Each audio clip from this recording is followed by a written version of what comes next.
Méditation du 15 novembre. Sous le capot. Les pensées de l'homme sont cachées comme des eaux souterraines. Une personne intelligente sait les faire apparaître. Proverbe 20, le verset 5 dans la version Bible en français courant. Souvent, comme l'explique le psychologue Mark Baker, la racine de notre colère est la douleur, la peur ou la frustration. La colère en elle-même, explique-t-il, est comme le voyant du tableau de bord de votre voiture qui vous rappelle de faire la révision du moteur. Quand il s'allume, il vous dit qu'il y a un problème sous le capot. Vous ne lui donnez pas une tape en lui disant « Mais alors, le voyant a un problème ». Non, vous devez vous rendre compte que le voyant rouge, la colère, vous indique de regarder sous le capot. Le problème est que, souvent, nous préférons la colère à l'inconfort et à la vulnérabilité de nous salir les mains pour découvrir ce qu'il y a sous le capot. Imaginez que vous allez chez le médecin parce que vous n'allez pas bien. Le médecin vous fait faire une série d'analyses de sang et d'urine et vous promet de vous appeler la semaine suivante pour vous donner les résultats. Mais le jeudi arrive et il ne vous a toujours pas contacté. À ce moment-là, vous êtes déjà fâché. Qu'y a-t-il sur le capot?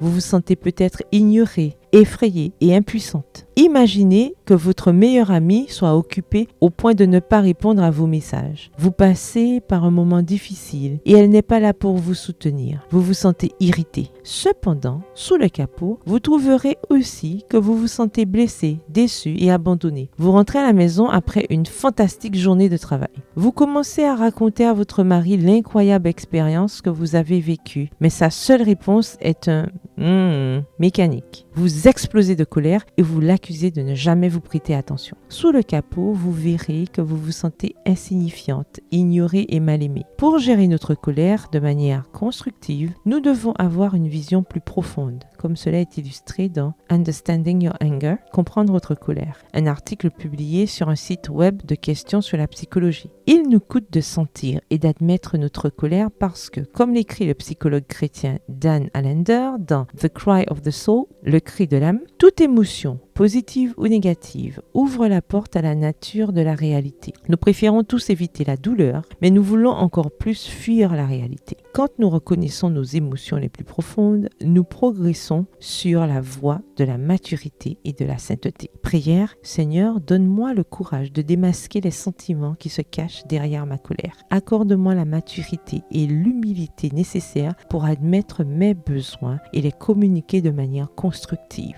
Merci pour l'aide du Saint-Esprit. Amen. Bonne journée et que l'Éternel vous bénisse.